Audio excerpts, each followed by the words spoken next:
নমস্কার। Spiritual bulletin চ্যানেলের সকল শ্রোতা ও দর্শককে জানাই সাদর সুস্বাগতম। আজ আমরা আলোচনা করব মন একাগ্র করার উপায় কি সেই বিষয়ে। আর সেই আলোচনা আমরা করব স্বামী ভূতেশানন্দজির আলোচনা থেকে। স্বামী ভূতেশানন্দজি বলছেন, জানো মন একাগ্র করার উপায় কি? না, ধ্যানের সময় লক্ষ্য করলে দেখা যায় মনে সর্বদাই চিন্তার স্রোত চলছে। মনকে চিন্তা শূন্য করা দুরূহ কাজ। আর আশ্চর্য কি, আমরা সেই চিন্তার স্রোতে ভেসে চলি।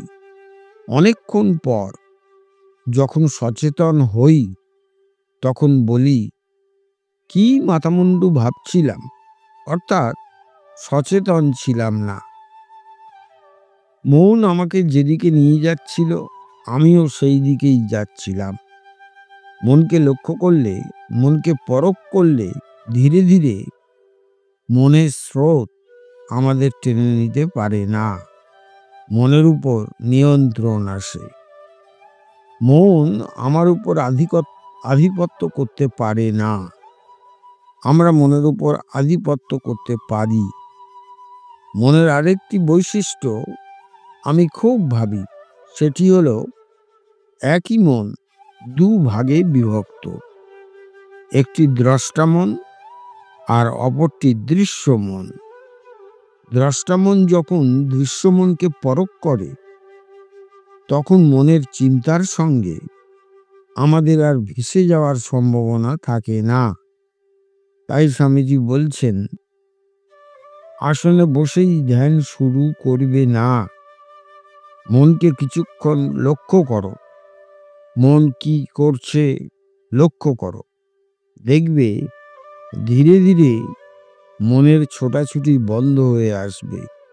মন একাগ্র হবে। তারপর ধ্যান করতে হবে। তাহলে মনকে কিভাবে একাগ্র করব সেই বিষয়ে আলোচনা করলেন স্বামী ভূতেশানন্দজি। আশা করি আজকের আলোচনা নিশ্চয়ই আপনাদের খুব ভালো লেগেছে। আর ভালো লেগে থাকলে প্রতিদিন যেভাবে লাইক, শেয়ার, কমেন্টস করেন তেমন করবেন। আর যারা এখনো আমাদের এই চ্যানেলটি সাবস্ক্রাইব করেননি তারা সাবস্ক্রাইব করে আমাদের পাশে থাকবেন। তাহলে আজকের মতো বিদায় নিচ্ছি। আবার আগামীকাল কথা হবে। নমস্কার, ধন্যবাদ।